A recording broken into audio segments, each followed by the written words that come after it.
சென்னை உட்பட தமிழகத்தின் பல்வேறு பகுதிகளில் நேற்று மழை வெளுத்து வாங்கியது. மழை இன்றும் நீடிக்கும் என்றும் கணிக்கப்பட்டிருக்கிறது.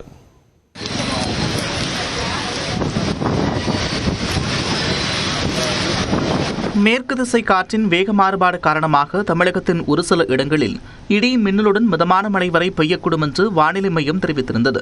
இந்நிலையில் சென்னையின் பல்வேறு பகுதிகளில் கனமழை கொட்டி தீர்த்தது. திருவல்லிக்கேணி, மண்ணடி, எழும்பூர், வடபழனி, கோடம்பாக்கம் உள்ளிட்ட பகுதிகளில் காற்றுடன் கூடிய மழை பெய்தது.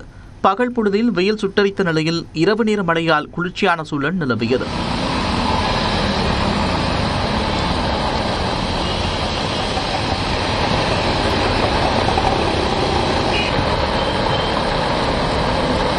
திருவொற்றியூர், ராயபுரம், காசிமேடு, வண்ணாரப்பேட்டை, கொடுங்கையூர், வியாசர்பாடி, கொளத்தூர், பெரம்பூர், வில்லிவாக்கம், அயனாவரம், எண்ணூர், மணலி உள்ளிட்ட பகுதிகளிலும் மழை வெளுத்து வாங்கியது.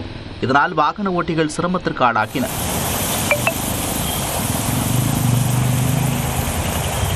பூவிருந்தவள்ளி, செம்பரம்பாக்கம், குமணஞ்சாவடி, மதுரவாயல், போரூர், வானகரம், நெற்குன்றம் மற்றும் வடசரவாக்கத்திலும் இடியுடன் கனமழை பெய்தது.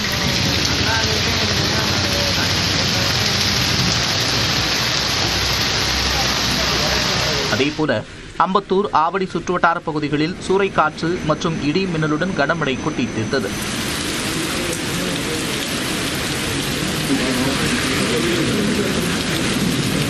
செங்கல்பட்டு மாவட்டம் மதுராந்தகம் சுற்றுவட்டார பகுதிகளில் சுமார் 1 மணி நேரத்திற்கும் மேலாக கனமழை கொட்டியது.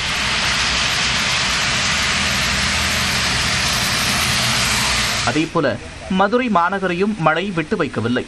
கோரிப்பாளையம், அண்ணாநகர், மாட்டுத்தாவணி, சிம்மக்கல், பழங்காநத்தம், காலவாசல், ஆரப்பாளையம் உள்ளிட்ட பல்வேறு பகுதிகளில் கனமழை பெய்தது. வெயிலின் தாக்கம் அதிகரித்து காணப்பட்ட நிலையில் திடீரென பெய்த மழையால் மக்கள் மகிழ்ச்சியடைந்தனர்.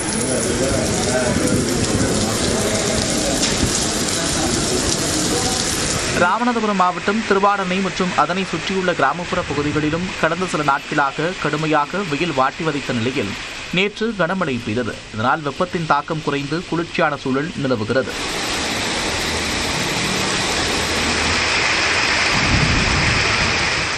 இதனிடையே இன்றும் தமிழ்நாடு, புதுச்சேரி மற்றும் காரைக்கால் பகுதிகளின் ஒரு சில இடங்களில் இடி மின்னலுடன் மிதமான மழை வரை பெய்யக்கூடும் என்று கணிக்கப்பட்டுள்ளது.